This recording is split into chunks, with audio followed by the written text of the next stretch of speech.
नमस्कार, आपके साथ हूं मैं राजीव शर्मा। बैंकों से 14,000 करोड़ की धोखाधड़ी कर देश से भागी व्यापारी मेहुल चोकसी की जमानत याचिका डोमिनिका कोर्ट ने खारिज होने के बाद आज डोमिनिका कोर्ट में चोकसी के भारत प्रत्यर्पण पर फैसला होना था, लेकिन इस बीच डोमिनिका हाईकोर्ट में फिलहाल इस मामले की सुनवाई टल गई है। इस दौरान कोर्ट में डोमिनिका की सरकार ने साफ साफ कहा कि मेहुल चोकसी की याचिका वैध नहीं है और कोर्ट को उसे सुनना नहीं चाहिए। सरकार ने भारत का समर्थन करते हुए कहा कि चोकसी को प्रत्यर्पित किया जाना चाहिए। कोर्ट की सुनवाई की अगली तारीख भी तय नहीं है। आपको यहां बताएं कि डोमिनिका के कोर्ट देश में अवैध रूप से घुसे चोकसी पर यह फैसला सुनाएगी कि क्या उसे भारत के हवाले किया जाए या फिर वापस एंटीगा भेज दिया जाए।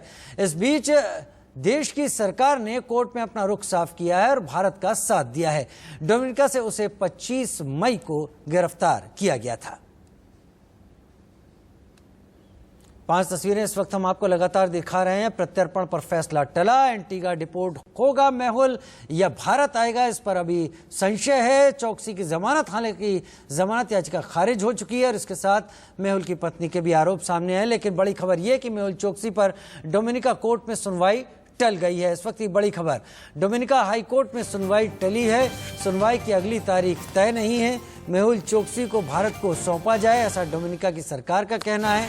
मेहुल चोकसी का मामला एक समस्या है। एंटीगा सरकार ने कहा है चोकसी वापस नहीं आना चाहिए। एंटीगा सरकार का भी ये कहना है यहाँ पर चोकसी को सीधा भारत भेज दिया जाए। एंटीगा सरकार ने भी यही बात सामने रखी है। यहाँ के जो कानून है उसका सामना करना चाहिए, क्योंकि ये सच है कि मेहुल चोकसी ने अपने भतीजे नीरव मोदी के साथ मिलकर करीब करीब 15,000 करोड़ रुपए का एक स्कैम किया और ये टैक्स पेयर्स का पैसा था। और ये भी सच है कि पंजाब नेशनल बैंक जो मेन बैंक था उसको अभी तक एक सिंगल पाई नहीं मिली है इनका एसेट बेचकर। तो इनको बिल्कुल हिंदुस्तान लाया जाना चाहिए, इनको इस लॉ का सामना करना चाहिए, हमारे लॉ का, क्योंकि ये भी एक सर्वविदित बात है कि मेहुल भाई जिनको मोदी जी बुलाते थे या नीरव मोदी जिनके साथ वो डावोस में फोटो खिंचाते थे, आज उनकी जिम्मेदारी है कि लोगों का टैक्स पेयर्स के मनी के साथ जो घपला हुआ है उसका दूध का दूध और पानी का पानी हो और टैक्स पेयर्स का पैसा वापस मिले, बैंक्स की ये रिकवरी हो, बैंक्स को ये पैसा मिले। और मेहुल चोकसी के वकील विजय अग्रवाल ने इस पर क्या कुछ कहा है वो भी सुन लीजिए। The question before the court is that whether Mr. Mehul Choksi entered Dominica illegally or not, whether he is liable to be detained or not, whether Dominican police has a right to keep him in custody or not, how will he be deported, where he will be sent, all these are not the questions before the court.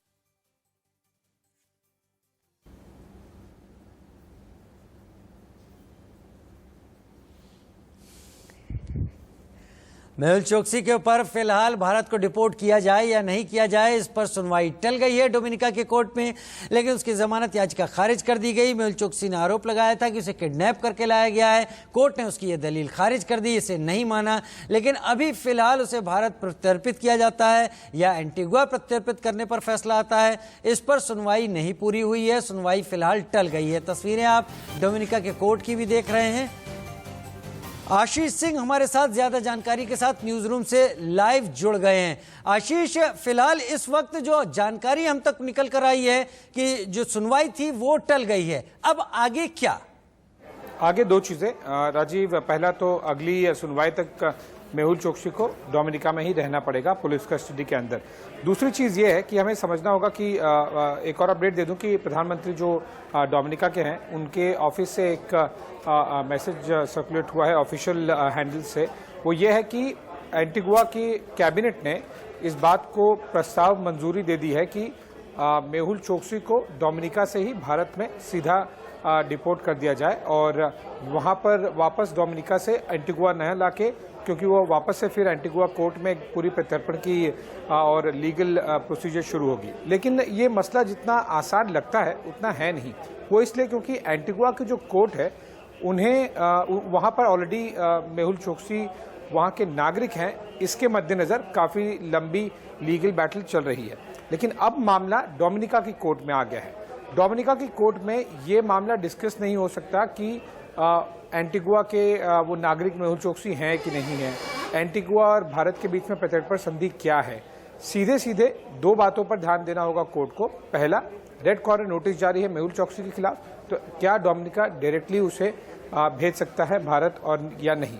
दूसरा, राजनीतिक तौर पर यानी कि सरकार के बीच में, Dominica और भारत की सरकार के बीच में प्रत्यर्पण संधि और जो इंटरपोल के मेंबर्स हैं दोनों भी देश, इसलिए इसके मद्देनजर कोर्ट के आदेश के बाद क्या डोमिनिका सरकार डायरेक्टली भारत को मेहुल चोकसी को भेज सकती है या फिर उन्हें एंटीगुआ भेजना पड़ेगा, क्योंकि मेहुल चोकसी के लॉयर ये क्लेम करते हैं कि मेहुल चोकसी एंटीगुआ का नागरिक है, भारत का नहीं।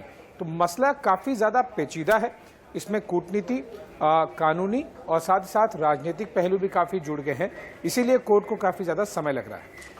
आशीष, एंटीगुआ के प्राइम मिनिस्टर की तरफ से या एंटीगुआ की तरफ से बयान ये सामने आया है कि मेहुल चोकसी एंटीगुआ के लिए एक समस्या है, एक प्रॉब्लम है जिससे एंटीगुआ जूझने लगा है। तो अगर इस स्थिति में जब डोमिनिका में वो पकड़ा गया है और वहां पर उसके ऊपर ट्रायल हो रहा है, उसके कोर्ट उसके बारे में तय कर रही है, तो एंटीगुआ का दबाव, एंटीगुआ के कानून तो यहाँ पर कुछ काम करेंगे नहीं। क्या जो दूसरी संधियां हैं उसके तहत भारत भेजा जा सकता है? अगर भेजा जा सकता है तो कितनी जल्दी ये काम हो सकता है? अभी देखिए, वही दो अलग अलग बातें हैं। पहला तो जो डोमिनिका की कोर्ट है वो इस बात पर चर्चा कर रही है और उस बात पर सोच रही है, जो लीगल बैटल वहां पर चल रहा है, जो मेहुल चोकसी के लॉयर, भारत सरकार के लॉयर और साथ ही जो डोमिनिका सरकार के लॉयर हैं, वो सब इनको फोकस फिलहाल इस पे ये कर रहे हैं कोर्ट की तरफ से कि मेहुल चोकसी को जबरदस्ती वहां पर किडनैप करके लाया गया है या नहीं। ये मेहुल चोकसी का आरोप है। इसी के मद्देनजर डोमिनिका की कोर्ट सीधे सीधे जो प्रत्यर्पण संधि है उसमें नहीं घुस सकती। वो इसलिए क्योंकि वो दो देशों के बीच में करार है और वो राजनीतिक और कूटनीतिक तौर पर डिसीजन लिया जाएगा। कोर्ट को ये ध्यान देना जरूरी है, जो कि मेहुल चोकसी के लॉयर बार बार ध्यान रखने को, जो उनकी अपील है, हिपस कॉर्पस जो पिटीशन फाइल की गई है, उसको लेकर कोर्ट काफी ज्यादा असमंजस में है। उनके सामने मुद्दा यह है कि मेहुल चोकसी, जो कि डोमिनिका का नागरिक नहीं है, उसका लॉयर ये क्लेम कर रहा है कि उसे किडनैप करके डोमिनिका लाया गया है। तो वो मुद्दा फिलहाल कोर्ट टैकल करेगा। उसके बाद में डोमिनिका और भारत के बीच में प्रत्यर्पण संधि है नहीं है, कितने समय पे इफेक्टिव होगी, क्या प्रोसीजर है, वो बाद में बात आती है और इसीलिए डोमिनिका कोर्ट को काफी ज्यादा संघर्ष करना पड़ रहा है। बहुत शुक्रिया आशीष, तमाम जानकारी के लिए जो आपने मेहुल चोकसी के प्रत्यर्पण या उसके ट्रायल को लेकर हमारे सामने रखी। और अब इस वक्त ये एक बड़ी खबर आ रही है, मेहुल चोकसी के प्रत्यर्पण को लेकर MEA का बयान सामने आया है। मेहुल का प्रत्यर्पण करे डोमिनिका सरकार।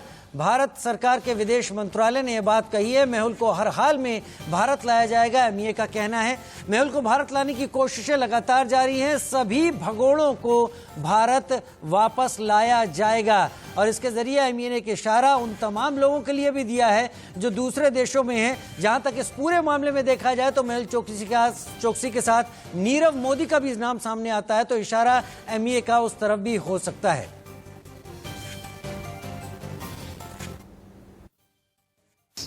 Steadfast in its efforts to ensure that fugitives are brought back to India to face justice.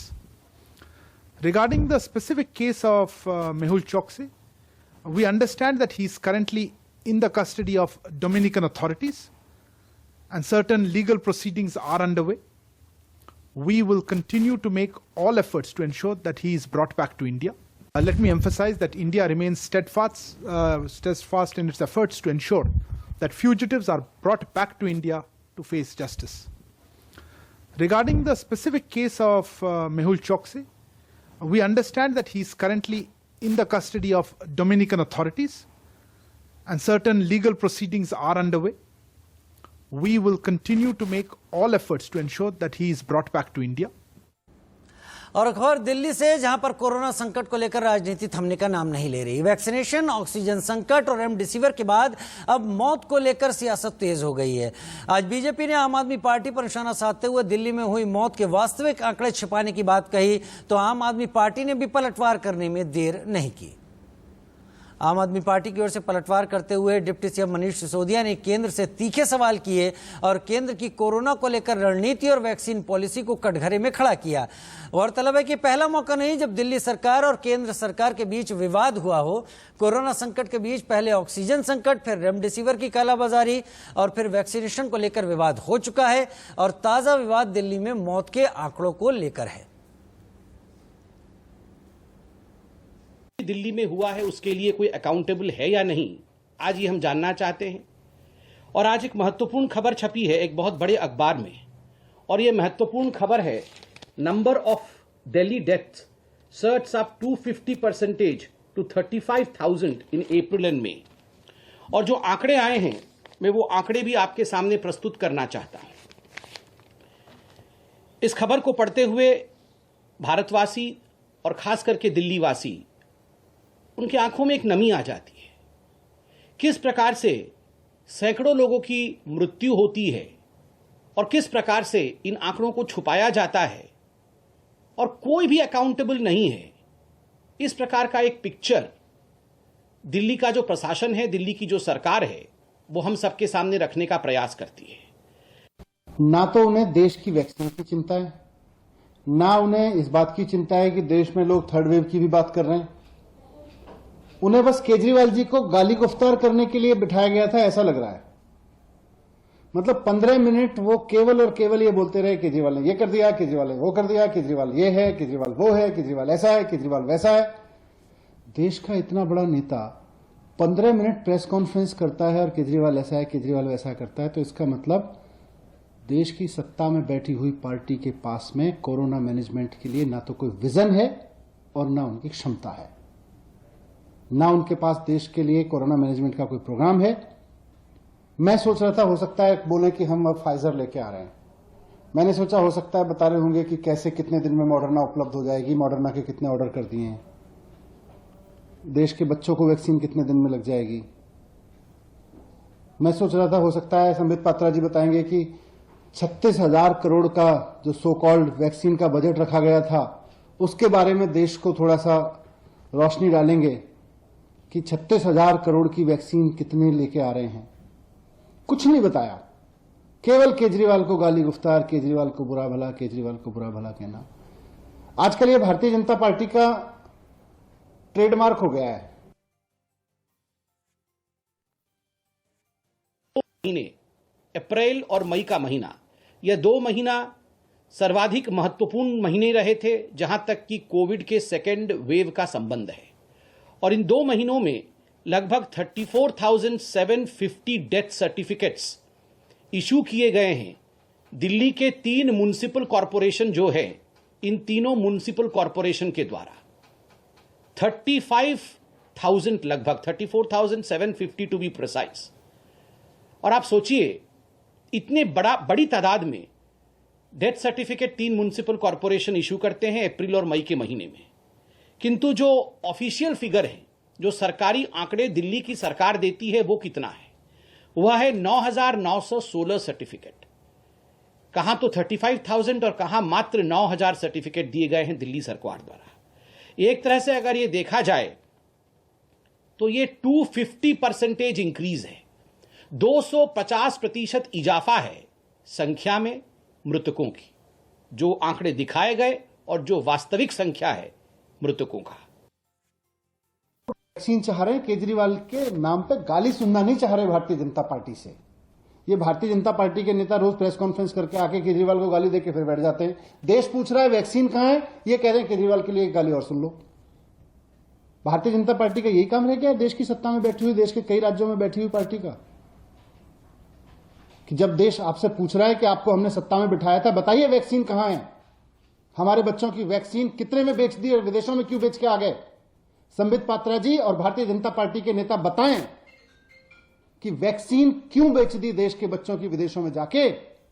8 महीने हो गए देश में वैक्सीन बने हुए, क्यों नहीं देश के लिए वैक्सीन उपलब्ध है अभी तक? कहां सोई हुई थी आपकी सरकार? आपको समझ में नहीं आ रहा था कि देश में कोरोना आ रहा है और वैक्सीन की जरूरत पड़ेगी? आप इमेज मैनेजमेंट और इलेक्शन मैनेजमेंट में व्यस्त थे।